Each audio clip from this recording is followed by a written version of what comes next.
Step 2, Weekly Lesson Schedules.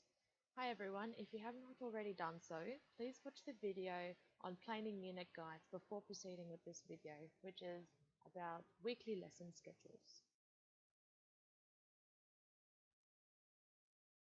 Okay, so now that you have a unit guide which lays out the general content that needs to be covered each term, you can then take one of your terms and create a 10-week plan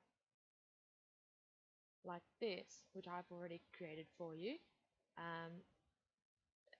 which contains slightly more information as to what you will teach and how to teach it, as well as how they all relate with one another.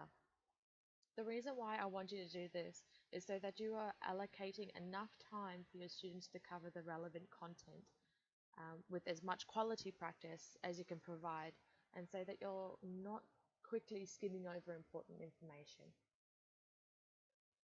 Now you may notice that I have left some weeks blank. This is to ensure that if some of the content is more complicated than initially expected, or students are finding it difficult to understand the content, then you have more room to stretch out your lessons over 2 or 3 weeks to ensure greater understanding. The only thing you need to keep in mind is that if you are going to allocate more time to a particular topic, you will have less time later on for other things, and lessons may be compressed. Having the weeks laid out in this manner allows you to ensure that you are not taking too much time away from other things. This gives you a definite cut-off schedule as to when you cannot keep pushing content further and further away without completely losing content altogether and having to catch up the missed information the following year. So how does this relate to moving on? Well, if you have a look at 9.5 and 9.6, you can see that 9.5 is generally theory and 9.6 is generally practical. Now these relate to each other by skills, as you can see, indoor, outdoor, everyday, and that can be practical skills as well, but I've put theory just so you have an idea of what this looks like, and how skills correlate to movement. So movement would be the second lesson of the week, practical application. And then you go to week 2, which is again skills practical, sports. Now when you come to week 3, you've got media.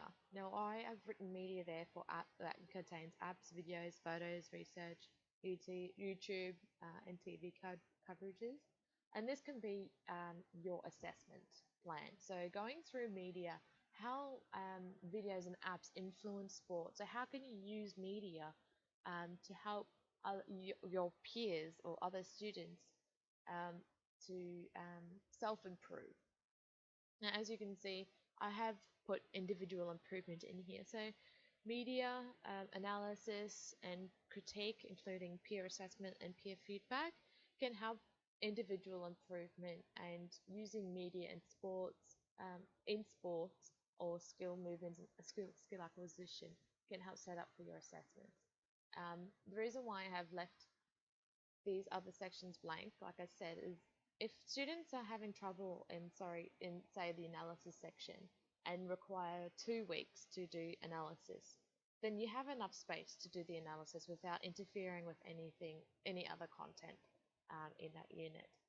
Same with critique. If critique takes longer than initially expected, you can push critique to week 7. So you're doing week 6 and week 7, and that sort of helps you give more information that you weren't able to give before.